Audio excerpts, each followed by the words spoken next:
How to redeem codes in Dragon City. So I'm going to explain how this works.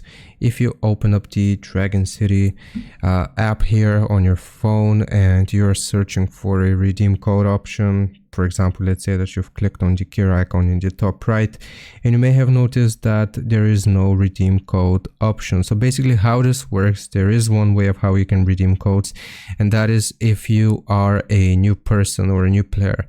So what is going to happen, sometimes you may come across Dragon City links, and if you click on that link, you know what a link is.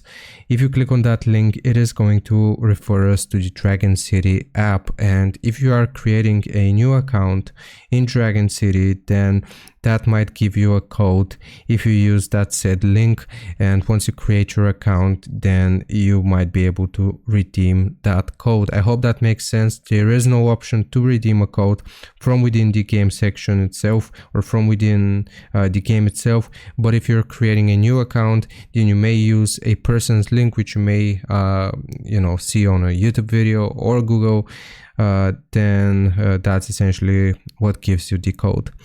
Hope this makes sense. Leave a like and sub. I'll see you next time.